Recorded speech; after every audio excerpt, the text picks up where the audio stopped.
What's up guys, welcome back to my channel Bike Riders. Hope you all are doing good. Today's video is on 2020's Kawasaki Z900 RS. This bike is beautifully designed by Kawasaki. Kawasaki engineers have designed this retro styling bike quite uniquely.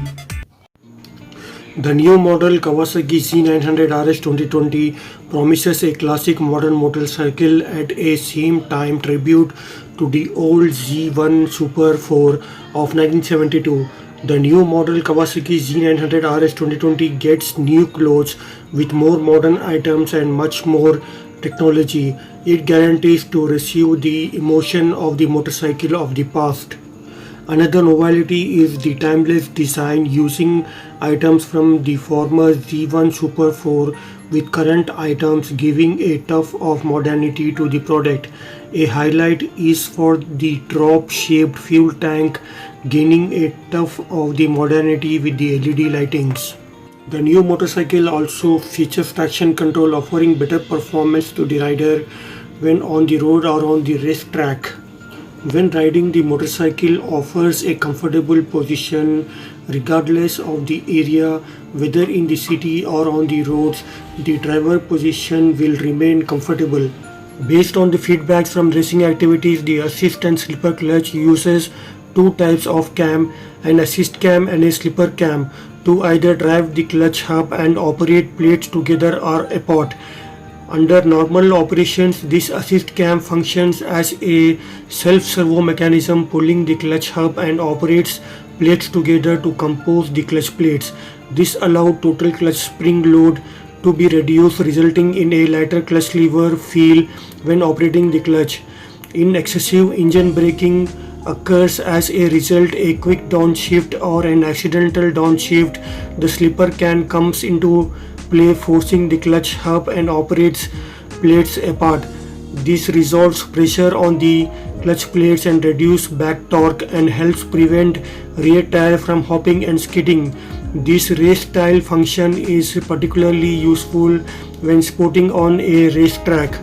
Latest model sports bike often use large bore total bodies to generate high level of power.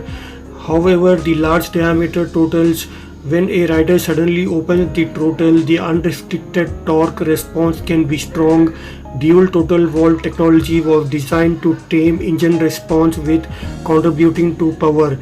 On models with the dual total valves, there are two total valves per cylinder in addition to the main valves, which are physically linked to the total grip and controlled by the rider.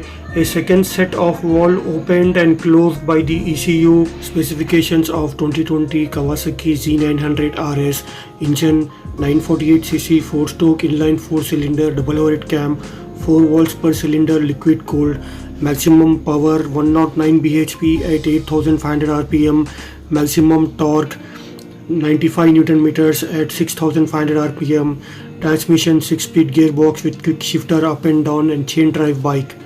It has got a chrome finishing exhaust to maintain the retro styling, and the front suspension inverted telescopic fork with 10-way adjustable compression and rebound, 12-way damping spring preloaded, 47 mm front shock. You can see the front shock, it's an adjustable front shock, and it has got an unique Kawasaki's brake caliper. These are the Kawasaki brake calipers. Kawasaki has designed the brakes for first time, and the disc size is 300 mm dual disc. It has got a dual disc rear suspension, horizontal backlink swing arm with a stepless adjustable rebound damping and spring preloaded, 5.5 inches frame type tubular diamond frame. This bike is beautifully designed by the Kawasaki engineers to maintain the retro looks. They have given it a round headlamp. You can have a look at the headlamp. It's a fully LED headlamp, and indicators are clear lens indicators. These are not LED ones on this bike, and you can have a overall look at the bike. It is beautifully designed, and the seat height is 835 mm, and the seat is beautifully made by Kawasaki, and the stitching and the finishing is quite nice here. You can have a look at the stitching on the cover. It's looking quite attractive and giving a unique look to the bike, and the fuel tank capacity is of 17 liters. dual dial instrumentation with multifunctional LCD, analog style speedometer and tachometer dials are complemented by a multifunctional LCD screen balancing retro style looks with modern functionality.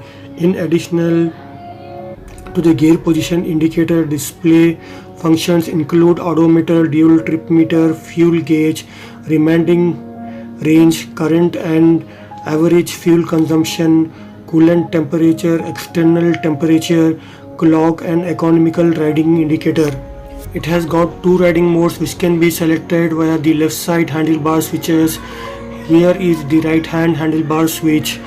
Two modes system offer enhanced sports riding performance and riding assurance, the facilitating smooth riding on slippery surface. The operator can also choose to turn the system off. Mode 1 features high sophisticated program that allows a degree of wheel spin to maximize acceleration. The system looks at the number of parameters to get an accurate real-time picture of what's going on. Front and rear wheel speed, slippage and various engine, machine and rider input parameters are monitored. Complex analysis predict when traction control are about to become unfavorable and the system acts before the wheel slippage exceeds the range from optimal traction. Mode 2 has higher sensitive and control ignition timing and fuel and air for ultra smooth operation. The system uses minimal hardware but complex software. Apart from the engine ECU, the system relies only on front and rear wheel speed sensor as that is a lightweight. Flowing design of the rear covers was inspired by the duckbill tail covers of the C1 LED tail lamp and the indicators. Rear tire size is 180/55 ZR17 and the rear disc size is 167 mm rear disc. And you can have a look at the overall look of the bike. Exhaust system. Extensive sound research used to craft the dial exhaust note that emphasize the engine sound at initial startup, during ideal and while riding a low speed where the rider is best able to enjoy the exhaust deep rumble. Dual wall header pipes gives the exhaust a more powerful appearance while making them resistant to heat discoloration over time. 4-in-1 exhaust with short megaphone muffler contributes to the retro image while enhancing the exhaust note. Exhaust system is formed from a high quality stainless steel and triple buffed shine. Pre-chamber helps centralize mass, reduce muffler size and contributes to the exhaust note. Wheels and tires. Cast wheel features flat spokes designed to look like classic wire spoke wheels designed using Kawasaki's advanced analysis technology. The wheels offer a balance of lightweight and stylish look, contributing to both handling and the retro Z1 design. On some color machining on the spokes and the rim aids contributing to the bike's high quality image. Dunlop GPR 300 tires contributes to retro style looks. Relaxed ergonomics. The upper triple clamp is 40 mm higher, contributing to the higher handlebar position and a more upright riding position than the Z900. Wide flat handlebar contributing to the retro styling while offering a wide grip to facilitate control compared to the Z900. The handle grips are 30 mm wider, total 65 mm higher and 35 mm closer to the rider, contributing to the more upright riding position. A wide 35 degrees steering angle facilitate low speed maneuvering. Low seat height and slim overall design help facilitate the reach to the ground so that the wide range of riders can place both feet can be firmly on the ground when stopped. Slim fuel tank is narrow at the rear, making easy for the rider to grip the bike with their knees. Front fender. The three-piece front fender uses a die-cast aluminum fender supports, adding a high-quality touch and enhancing the retro image. The supports are extremely thin, measuring only 1.7 millimeters thick to keep the weight down.